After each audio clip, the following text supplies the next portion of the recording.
Hi again, everyone. I'm Nelly. I've prepared a short story for you today. I'll be reading Alice in Wonderland by Lewis Carrol. Let's get started, shall we? Chapter 1 Down the Rabbit Hole. Alice was beginning to get very tired of sitting by her sister on the bank and of having nothing to do. Once or twice, she had peeped into the book her sister was reading, but it had no pictures or conversations in it. And what is the use of a book, thought Alice, without pictures or conversations? So she was considering in her own mind, as well as she could, for the hot day made her feel very sleepy and stupid, whether the pleasure of making a daisy chain would be worth the trouble of getting up and picking the daisies, when suddenly a white rabbit with pink eyes ran close by her. There was nothing so very remarkable in that, nor did Alice think it so very much out of the way to hear the rabbit say to itself, oh dear, I shall be late." When she thought it over afterwards, it occurred to her that she ought to have wondered at this, but at the time it all seemed quite natural. But when the rabbit actually took a watch out of its waistcoat pocket and looked at it, then hurried on, Alice started to her feet, for it flashed across her mind that she'd never seen a rabbit with either a waistcoat pocket or a watch to take out of it, and burning with curiosity, she ran across the field after it. Fortunately, she was just in time to see it pop down a large rabbit hole under the hedge. In another moment, down went Alice after it, never once considering how in the world she was to get out again. The rabbit hole went straight on like a tunnel for some way, then dipped suddenly down, so suddenly that Alice had not a moment to think about stopping herself before she found herself falling down a very deep well. Either the well was very deep, or she fell very slowly, for she had plenty of time as she went down to look about her and to wonder what was going to happen next. First, she tried to look down and make out what was coming to, but it was too dark to see anything. Then she looked at the sides of the well and noticed they were filled with cupboards and bookshelves. Here and there she saw maps and pictures hung upon pegs. She took down a jar from one of the shelves as she passed. It was labeled orange marmalade, but to her great disappointment it was empty. She did not like the idea of dropping the jar for fear of killing somebody underneath her, so she managed to put it in one of the cupboards as she fell past it. Well, Alice thought to herself, after such a fall as this, I shall think nothing of tumbling downstairs. How brave they'll all think me at home. Why, I wouldn't say anything about it, even if I fell off the top of the house. Which was likely very true. Down, down, down. Would the fall never come to an end? I wonder how many miles I've fallen by this time, she said aloud. I must be getting somewhere near the center of the earth. Let me see. That would be 4,000 miles down, I think. For you see, Alice had learned several things of this sort in her lessons in the schoolroom, and though this was not a very good opportunity for showing off her knowledge, as there was no one to listen to her, still, it was good practice to say it over. Yes, that's about the right distance, but then I wonder what latitude or longitude I've got to. Alice had no idea what latitude was, or longitude either, but thought they were nice, grand words to say. Presently she began again. I wonder if I shall fall right through the earth. How funny it'll seem to come out among people that walk with their heads downward. The antipathies, I think. She was rather glad there was no one listening this time, as it didn't sound at all like the right word. But I shall have to ask them what the name of the country is, you know. Please, ma'am, is this New Zealand or Australia? She tried to curtsy as she spoke. Fancy curtsying as you're falling through the air. Do you think you could manage it? And what an ignorant little girl she'll think of me for asking.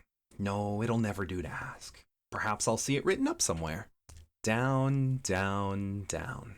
There was nothing else to do, so Alice began talking again. Dinah will miss me very much tonight, I should think. Dinah was her cat. I hope they'll remember her saucer of milk at tea time. Dinah, my dear, I wish you were down here with me. There are no mice in the air, I'm afraid, but you might catch a bat, and that's very much like a mouse. But do cats eat bats, I wonder?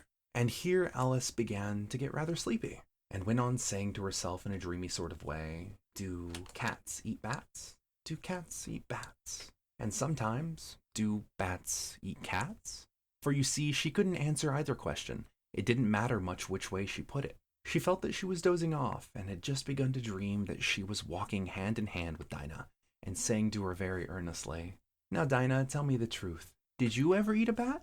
When suddenly, thump thump, down she came upon a heap of sticks and dry leaves, and the fall was over. Alice was not hurt a bit, and she jumped to her feet that very moment. She looked up, but it was all dark overhead. Before her was another long passage, and the white rabbit was still in sight, hurrying down it. There was not a moment to be lost. Away went Alice like the wind, and was just in time to hear it say, as it turned the corner, Oh, my ears and whiskers, how late it's getting. She was close behind it when she turned the corner, but the rabbit was no longer to be seen. She found herself in a long, low hall, which was lit up by a row of lamps hanging from the roof. There were doors all around the hall, but they were all locked, and when Alice had been all the way down one side and up the other, trying every door, she walked sadly down the middle, wondering how she was ever going to get out again. Suddenly, she came upon a little three-legged table, all made of solid glass. There was nothing on it except a tiny golden key. Alice's first thought that it might belong to one of the doors of the hall, but alas, either the locks were too large or the key too small. At any rate, it wouldn't open any of them.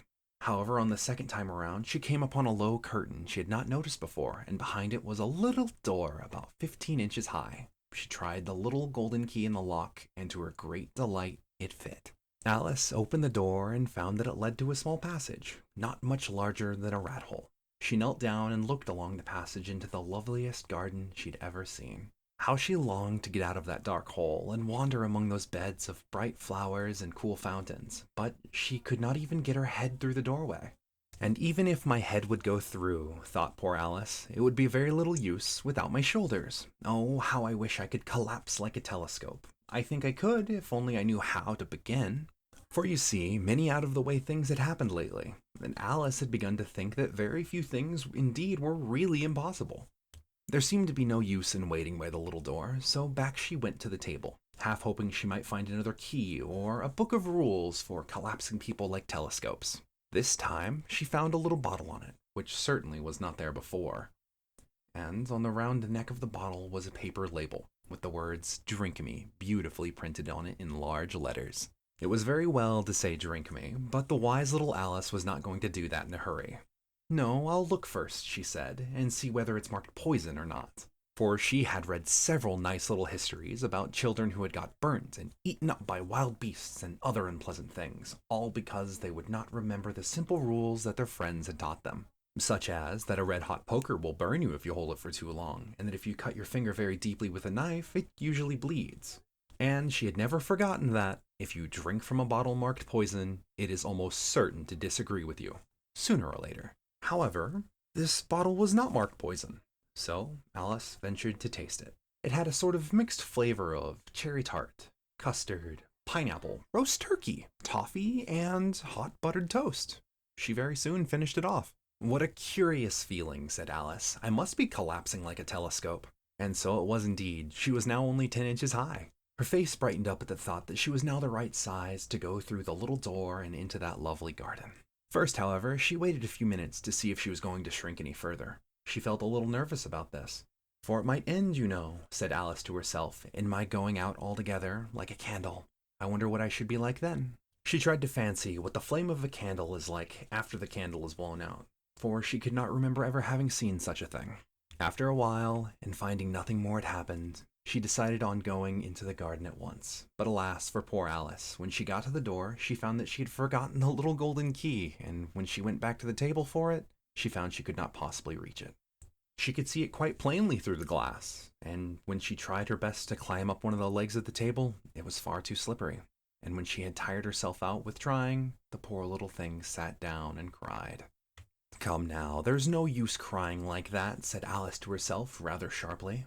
"I advise you to leave off this minute." She generally gave herself very good advice, though she very seldom followed it, and sometimes she scolded herself so severely as to bring tears to her eyes.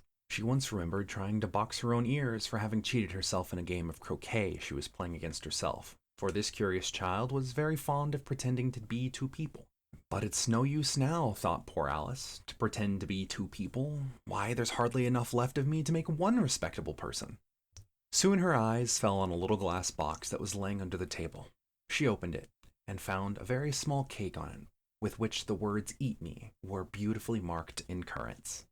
"Well, I'll eat it," said Alice, "and if it makes me grow larger, I can reach the key. And if it makes me grow smaller, I can creep under the door. So either way, I'll get into the garden, and I don't care which happens." She ate a little bit, and said anxiously to herself, "Which way? Which way?" holding her hand to the top of her head to feel which way she was growing.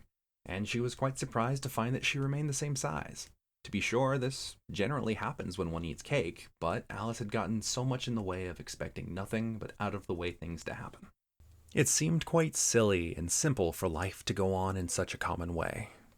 Nevertheless, she set to work and very soon finished the cake. Thanks for joining me for the first chapter of Alice in Wonderland. Bye for now.